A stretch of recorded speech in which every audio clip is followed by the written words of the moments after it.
Hello, I'm Severin Suzuki speaking for ECHO, the Environmental Children's Organization. We're a group of 12 and 13-year-olds trying to make a difference.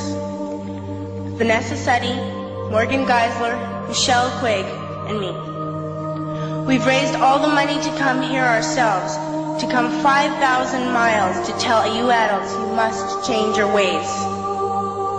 Coming up here today, I have no hidden agenda. I am fighting for my future. Losing my future is not like losing an election or a few points on the stock market. I am here to speak for all generations to come.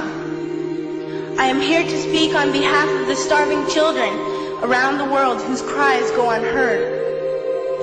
I am here to speak for the countless animals dying across this planet because they have nowhere left to go.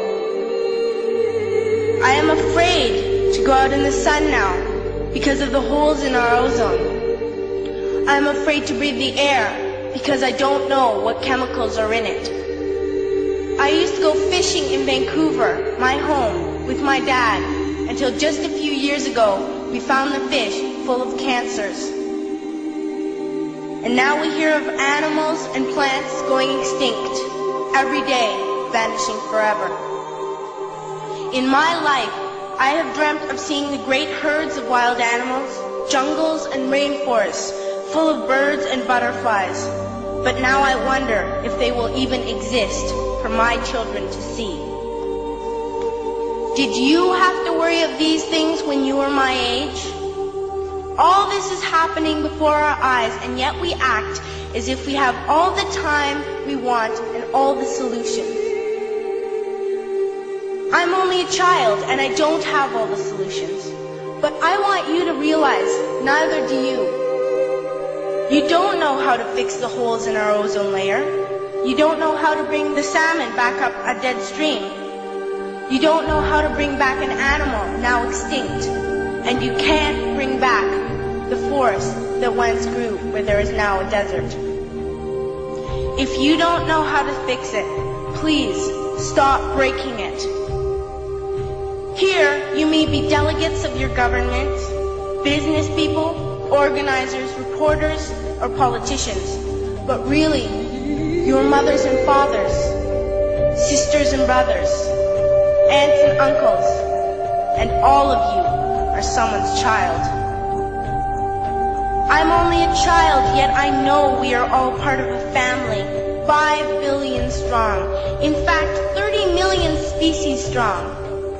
And borders and governments will never change that. I'm only a child, yet I know we are all in this together and should act as one single world towards one single goal. In my anger, I am not blind, and in my fear, I am not afraid of telling the world how I feel. In my country, we make so much waste. We buy and throw away, and yet northern countries will not share with the needy. Even when we have more than enough, we are afraid to share. We are afraid to let go of some of our wealth. In Canada, we live the privileged life, with plenty of food, water, and shelter. We have watches, bicycles, computers, and television sets. The list could go on for 2 days. 2 days ago, here in Brazil, we were shocked when we spent time with some children living on the streets. This is what one child told us. I wish I was rich. And if I were, I would give all the street children food, clothes, medicines, shelter, and love and affection. If a child on the streets who has nothing is willing to share, why are we who have everything still so greedy? I can't stop thinking that these are children my own age, that it makes a tremendous difference where you are born. That I could be one of those children living in the favelas of Rio. I could be a child starving in Somalia, or a victim of war in the Middle East, or a beggar in India. I am only a child, yet I know if all the money spent on war was spent on finding environmental answers, ending poverty, and finding treaties what a wonderful place this earth would be. At school, even in kindergarten, you teach us how to behave in the world. You teach us not to fight with others, to work things out, to respect others, to clean up our mess, not to hurt other creatures, to share, not be greedy. Then why do you go out and do the things you tell us not to do? Do not forget why you are attending these conferences, who you're doing this for. We are your own children. You are deciding what kind of world we are growing up in. Parents should be able to comfort their children by saying, everything's going to be all right. It's not the end of the world, and we're doing the best we can. But I don't think you can say that to us anymore. Are we even on your list of priorities?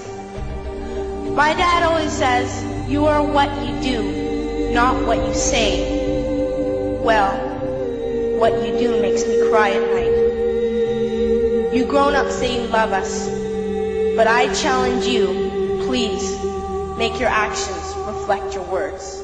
Thank you.